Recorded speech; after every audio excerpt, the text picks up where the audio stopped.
fariki dunia na wengine kujeruhiwa baada ya basi la Miza Express kupinduka katika kijiji cha Ngokumo wilayani Nzega mkoani Tabora. Wanaume mkoani Tabora wameshauriwa kuimarisha hali zao za kiuchumi ili kupunguza changamoto na migogoro inaweza kujitokeza katika familia kutokana na ugumu wa maisha. Na katika habari za kimataifa, watu 30 wamekufa na wengine 22 kujeruhiwa baada ya mlima wa takataka kuporomoka katika jalala kubwa zaidi la jiji la Conakry nchini Guinea. Habari kamili. Watu 4 wakiwamo watoto 2 wamefariki dunia na wengine kujeruhiwa baada ya basi la Miza Express kupinduka katika kijiji cha Ngokumo wilayani Nzega mkoani Tabora. Taarifa zaidi na mwandishi wetu Edwin Katonga. Akizungumza na kipindi hiki kwa njia ya simu, kamanda wa polisi mkoa wa Tabora, kamishna msaidizi wa jeshi hilo Twa Lulengelule, amesema ajali hiyo imetokea majira ya saa 9 usiku katika kijiji cha Ngokumo, kata ya Nkiniziwa. Waliki ni 4, lakini majeruhi kwa sababu wengine walikuwa wanapelekwa na magari ya kawaida. Tunataka kupata idadi yao, tunashindwa tujue idadi yao. Kwa baadaye tutapata idadi kamili ya majeruhi kwa ngapi. Kamanda huyo wa polisi mkoa wa Tabora akaeleza chanzo cha ajali hiyo na kutoa wito kwa madereva. Chanzo cha ajali ni dereva alishindwa kumudu gari. Unaona, alishindwa kumudu gari kwa sababu ikapelekea kuingia ndani. Ulionyonea tukio kama ulionyonea tukio uliona na magari aliama upande wake na upande mwingine. Sasa sababu alikuwa anamshika tuwezi kujua sababu alikimbia kwa kupata kujua chanzo gani, lakini sana hizo ni gari dereva kushindwa kumudu gari na usababisha gari kwenda kuama upande wake na kwenda kupinduka. Kwa zingatie uendeshaji sahihi, lakini wajua wanabeba watu, kwa hiyo wawe makini, lakini na hatutafika sisi kuchukua hatua kali kwa madereva kama ambao wanasababisha ajali ambazo zinaweza kuzuilika. Kama unavyoona tunafanya operesheni kubwa na tumeweza kuwafungia leseni madereva 28. Mganga mkuu wa hospitali ya halmashauri ya mji wa Nzega, Dr. Ana Chaduo, amesema majeruhi wa ajali hiyo wanaendelea na matibabu. Nasema wanaendelea vizuri, ndio. Bado wanaendelea kuleta police squad yafikia conclusion. Miili waliokufa katika ajali hiyo imehifadhiwa katika hospitali ya halmashauri ya mji wa Nzega. Kutoka hapa wilaya ya Nzega, mimi ni Edwin Katonga wa CGFM. Jeshi la zimamoto na uokoaji wilaya ya Uyui mkoani Tabora limewataka wakuu wa shule za sekondari wilayani humo kuchukua tahadhari za mapema dhidi ya majanga ya moto ili kukabiliana na madhara ya moto pindi unapotokea. Tujiunge na mwandishi wetu Emily Kasapa kwa undani wa taarifa hii. Ushauri huo umetolewa na kaimu mkuu wa jeshi la zimamoto na uokoaji wilaya ya Uyui, mkaguzi msaidizi wa jeshi hilo Masudi Mbariki, wakati wa mafunzo ya kuwajengea uwezo wa kuzuia na kukabiliana na majanga ya moto, akisema kuchukua tahadhari mapema kutalinda maisha ya wanafunzi, walimu na miundombinu ya shule. Tulichowapa walimu zaidi ni kufunga vifaa vya zimamoto katika mabweni yao na jinsi ya kuvitumia vifaa hivyo vya zimamoto kwenye sehemu zao za mabweni endapo watapata majanga ya moto. Vile vile tumejifunza jinsi ya kuzuia majanga ya moto yasitokee. Takriban walimu walikuwa karibuni walimu 50 ambao wametoka katika kata tofauti tofauti hapa wilayani kwetu. Kwa upande wao, baadhi ya walimu waliopatiwa mafunzo hayo wamesema mafunzo hayo yamewajenga kwa kiasi kikubwa, hasa namna ya kudhibiti na kukabiliana na majanga ya moto shuleni. Naitwa Mwalimu Columbus Peter Kudila, mkuu wa shule ya sekondari Belamirundi wilaya ya Uyui. Kwanza tunashukuru sana kwa mafunzo haya. Mafunzo haya yametufungua vitu vingi, hasa namna ya kukabiliana na majanga ya moto katika shule zetu, shule za day na shule za bweni. Niseme tu kwamba kwa sababu kama ambavyo tunafahamu kwenye shule zetu kweli tuna wanafunzi, lakini tuna shule za bweni na pengine hata wale ambao hatujawa na shule za bweni, plani yetu ni kuwa na mabweni kwa siku zijazo. Kwa hiyo nadhani elimu hii tuliyoipata imetusaidia na tunaahidi kwamba tutakwenda kuifanyia kazi. Naye msimamizi wa kitengo cha usalama wa moto mkoa wa Tabora, mrakibu msaidizi wa jeshi la zimamoto na uokoaji mkoani humo Michael Maganga, amesema ni vyema walimu pia wakatoa mafunzo ya namna ya kukabiliana na majanga ya moto kwa wanafunzi, ikiwa ni pamoja na kupiga marufuku matumizi ya simu. Tuweze kudhibiti msongamano wa wanafunzi mabwenini. Kwa kufanya hivyo tutapunguza majanga ama vifo vitakavyotokana na msongamano huo. Lakini pia tuwe na elimu ya vifaa vya kuzima moto kwenye maeneo yetu ya shughuli zetu. Kwa maana hiyo ni vyema tukawa na vipindi shuleni, tukawasiliana zimamoto watafika, tukaja kuwafundisha ama kuelekezana namna ya kupambana na majanga ya moto shuleni ama nyumbani. Lakini pia kwa upande mwingine tunaweza tukaweka mikakati ya sheria. Sheria hiyo inaweza ikapiga marufuku matumizi ya simu shuleni ama pasi na vitu vingine. Jeshi la Zimamoto na Uokoaji limetoa wito kwa viongozi wa shule kuhakikisha vifaa vya kuzimia moto vinapatikana na vinafanywa ukaguzi mara kwa mara, kuweka njia za dharura za kutokea na kushiriki mazoezi ya mara kwa mara ya namna ya kukabiliana na majanga ya moto. Emil Kasapa, CGFM. Kuelekea kilele cha tamasha la Big Daddy msimu huu, wanaume mkoani Tabora wameshauriwa kuimarisha hali zao za kiuchumi ili kupunguza changamoto na migogoro inaweza kujitokeza katika familia kutokana na ugumu wa maisha. Mwandishi wetu Christian Edward ana maelezo kamili.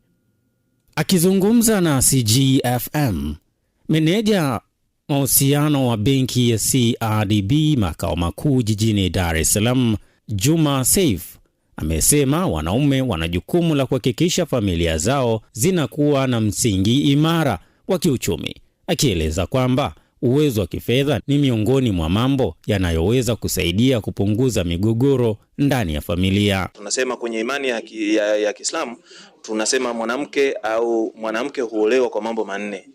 Moja ya hayo mambo manne kwa wakati huu nataka nikwambie moja ni uchumi. Yaani ukiwa na uchumi ndio unatakiwa mambo mengi ya kwenye ndoa yanakuwa mazuri nayo. Kwa hiyo tukizungumzia unyanyasaji baada ya kukosa pochi, baada ya kukosa pesa, kumbe hata vitabu vya dini vishazungumza. Kwa hiyo ni encourage wanaume wote, tunatakiwa tutafute pesa. Tunatakiwa tutoke, tupambane, tutengeneze channel za kupata fedha ili tusiweze kunyanyasika kisaikolojia. Saif amesema kutokana na changamoto hizo, benki ya CRDB imeendelea kuweka fursa za kifedha zinazowezesha wanaume na wateja wengine kupata mikopo kwa njia rahisi na haraka, ikiwemo kutumia huduma za kidigitali. Kwa sababu sisi tunakuja kwenye kopa kimpango wako kikubwa tunatoa pesa. Kwa hiyo maana yake tunaenda kuboresha amani ya mahusiano. Tunaenda kuboresha ule upendo uongezeke zaidi kwenye mahusiano kwa sababu tayari mtu atakuwa amepata pesa. Na uzuri wa hizi pesa ni kwamba kwa sababu zinatoka kwa uharaka zaidi, inamaanisha kwamba mwenza wako akiwa na changamoto muda wote unaweza kuipata pesa. Lakini tumerahisisha maisha, ni kwa maana kwamba tunaipata hii pesa kidijitali zaidi. Kwa hiyo unaweza ukao anakuambia kitu mwenza wako, wewe huko unaingia kwenye simu janja yako unaomba pesa. Hajamaliza kuzungumza, hela ishasoma kwenye akaunti yako. Kwa upande wake, meneja wa biashara wa CRDB Tabora, Fred Juliga, amesema tafiti zinaonyesha kwamba hali nzuri ya kiuchumi kwa wanaume inaweza kuchangia ustawi wa familia na kusaidia kulinda ndoa, tofauti na familia zinazokabiliwa na changamoto kubwa za kipato. Katika tafiti ambazo zimefanyika, lakini pia katika uhalisia, watu wengi au wanaume ambao kiuchumi wako chini imeathiri kwa asilimia kubwa maisha yao ya kindoa. Kwa hiyo ni jambo ambalo tunalisema lipo, na ni rahisi mwanamke anapokuwa uchumi wake uko juu na sipokuwa na nidhamu ya kutosha, wakati mwingine inaweza ikapelekea akaanza kumnyanyasa mwanaume, kwa sababu huyu mwanaume ataanza kumuomba hela matumizi, ataanza kumuomba kile, ni hali fulani ya unyanyasaji. Na ndio maana tunasema mwanaume toka ndani, katafuta hela. Tamasha la Big Dad inalenga kuhamasisha wanaume kuhusu masuala mbalimbali yanayohusu maisha, familia, afya, uchumi na wajibu wao katika jamii, na msimu huu inafika kilele tarehe 4 mwezi ujao. Christian Edward, CGFM. Tume ya Rais ya uchunguzi wa wahusika wa ghasia na ukiukwaji wa sheria katika matukio yaliyotokea wakati na baada ya uchaguzi mkuu wa Oktoba mwaka 2025 imeanza rasmi maandalizi ya utekelezaji wa majukumu yake. Taarifa zaidi na Fortina Mbawala.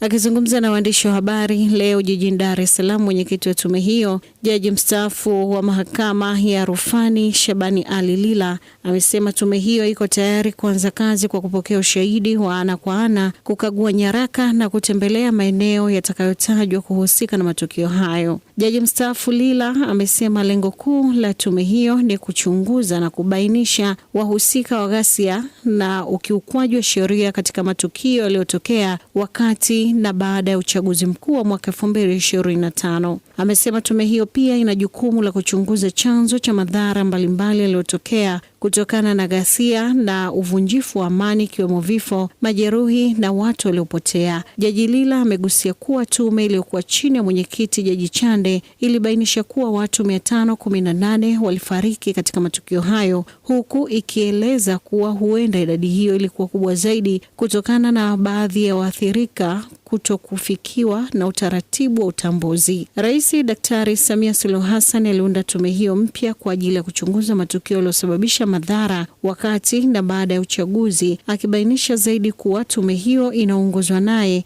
ambaye ni jaji mstaafu wa Mahakama ya Rufani Tanzania, akisaidiwa na makamishna 6. Fortina Mbawala, CGFM.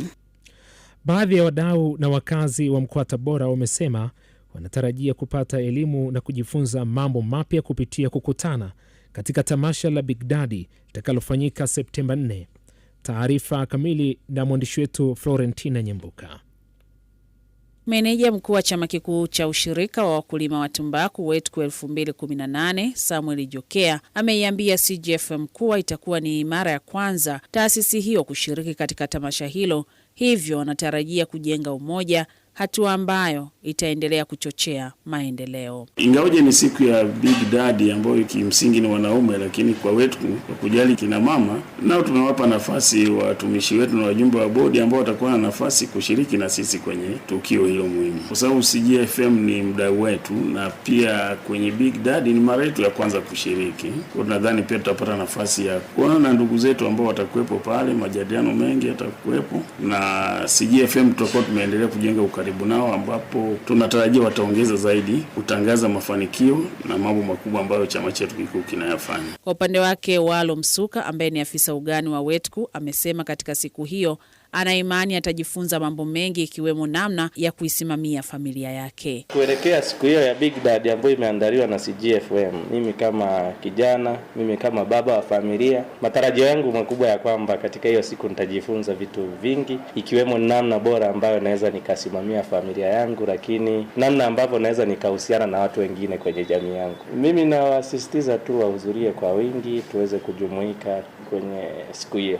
Naye Neema Changamike kutoka WETCO amesema wanawake wa taasisi hiyo wanatarajia kukutana na watu wapya na kupata maarifa kwa manufaa ya maisha yao. Siku ya Big Daddy iliyoandaliwa na CGFM tarehe 4 mwezi wa 9 2026, sisi wanawake wa WETCO tunatarajia kupata uzoefu mzuri na wa kipekee. Tunatarajia kujifunza mambo mapya, kukutana na watu mbalimbali, kujenga mahusiano mazuri na kubadilishana mawazo. Pia tunatarajia kupata burudani, furaha na kumbukumbu nzuri. Zaidi ya yote, ninaamini shughuli hii itakuwa fursa ya kuhamasishana na kupata maarifa ambayo yanaweza kuwa na manufaa maishani na kazi zetu. Litakuwa tukio lenye mafanikio na lenye kuacha alama nzuri kwa kila mshiriki. Baadhi ya wanaume wakazi wa halmashauri ya manispaa ya Tabora, Omar Mushi na Regani Chami, wamesema hafla ya Big Daddy inawasaidia wanaume kukutana na watu mbalimbali na kukumbushwa wajibu wao. Mnapohudhuria sehemu ya mkusanyiko wa watu, kwanza mnajifunza mengi katika sekta hizi ambazo tunazofanya sisi biashara. Unaweza ukakutana na mtu ambaye akakushauri katika biashara zako, na vile vile katika mahudhurio ya Big Daddy ni moja ya event ya kushauriana ndani ya kifamilia. Tukio la Big Daddy kwangu mimi nimelipokea vizuri, ni tukio muhimu sana ambapo linatuzisha sisi kama vijana kukutana na watu mbalimbali, kusaidiana, kushauriana katika mambo mbalimbali. CGFM imekuwa ikiandaa tamasha la siku ya baba duniani maarufu kama Big Daddy kwa mwaka wa 4 mfululizo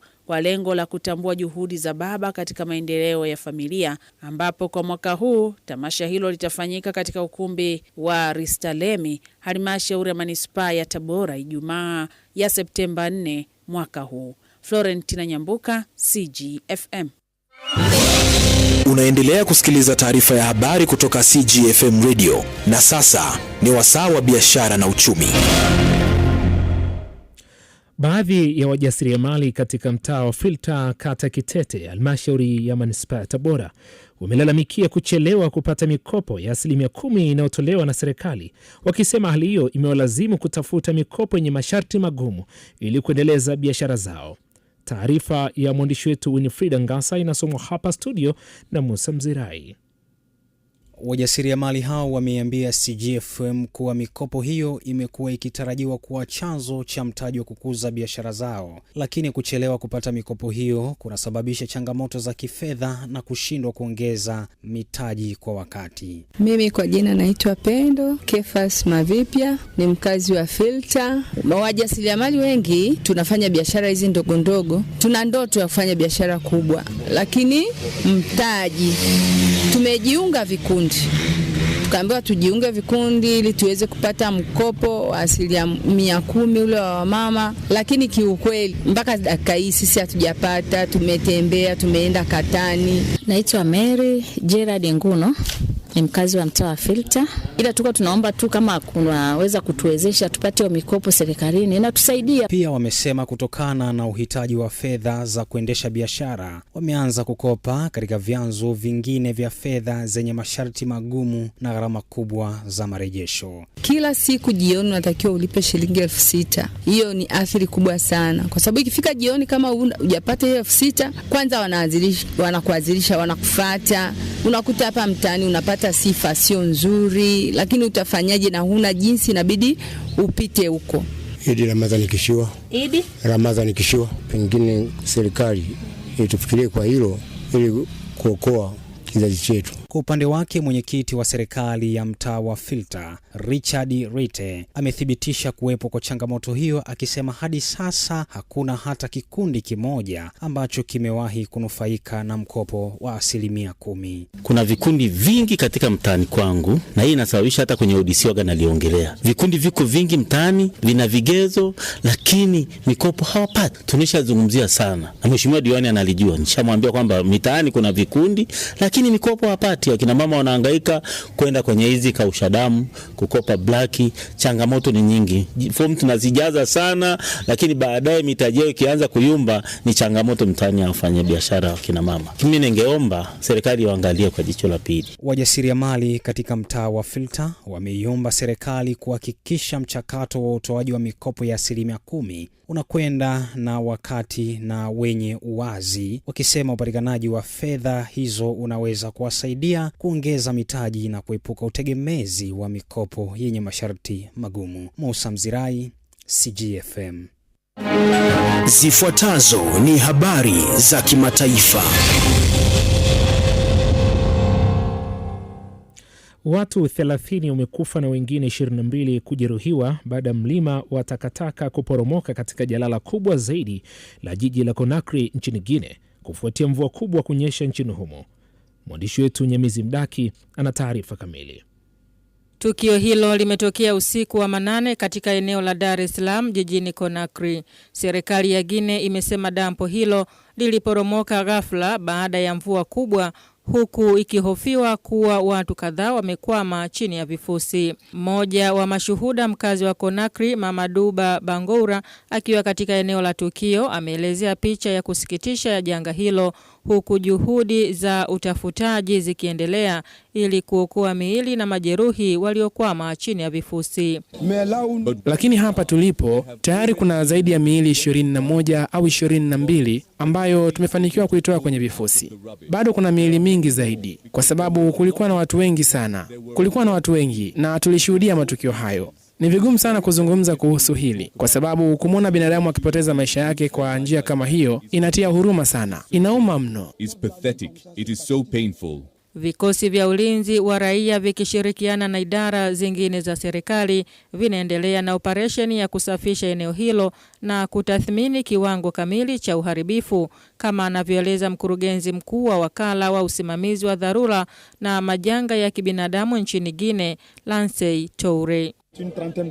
Kuna takriban vifo 30. Miili imepelekwa katika hospitali ya taifa ya Donka na hivi sasa tuna majeruhi 22. Cha kushukuru ni kwamba idara ya ulinzi wa raia ikishirikiana na idara zetu zingine na kwa msaada wa serikali tumefanikiwa kupata watu wengi chini ya vifusi. Awali tuliokoa watu 22 wakiwa majeruhi, baadhi yao vibaya sana na wengine wakiwa na majeraha madogo.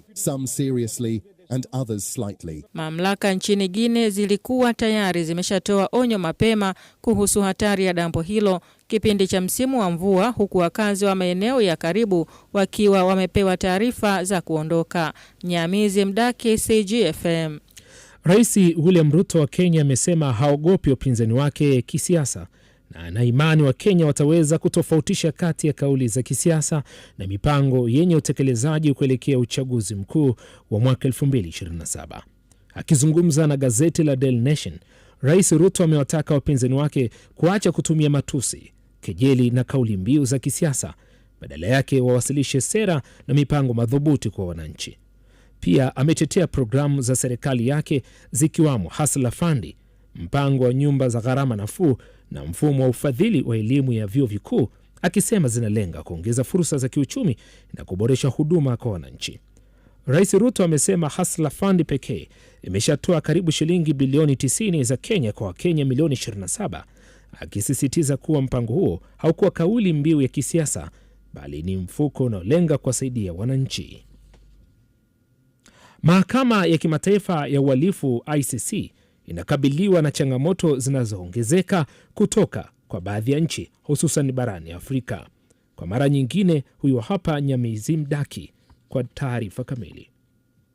Katika mazingira hayo, naibu mwendesha mashtaka wa ICC Msenegali Mame Niang amekuwa mjini Dakar kama sehemu ya ziara yake katika nchi wanachama wa mkataba wa Roma. Lengo lake ni kueleza jukumu la mahakama hiyo na kujibu shutuma zinazoikabili. Akizungumza na shirika la utangazaji la Uingereza BBC, Niang amekanusha madai kwamba ICC inalenga Afrika, akisema mahakama hiyo imeanzisha uchunguzi kadhaa barani humo kwa ombi la nchi zinazohusika. Amesema ICC inazingatia kanuni ya ukamilishano ambapo mahakama ya kimataifa huingilia pale mifumo ya kitaifa inaposhindwa au kutokuwa tayari kushughulikia uhalifu mkubwa. Niang pia amekataa tuhuma kwamba ICC inaingilia mamlaka ya nchi, akisisitiza kuwa waathiriwa wa ukatili barani Afrika bado wanahitaji haki. Kuhusu baadhi ya nchi za Afrika zikiwemo wanachama wa muungano wa nchi za Sahel kutangaza kujiondoa ICC, Niang amesema ni jambo la kusikitisha kuona kutokuelewana kuhusu jukumu la mahakama hiyo. Nyamizi Mdaki, CGFM. Kabla ya kumaliza taarifa ya habari, sikiliza tena muktasari wake.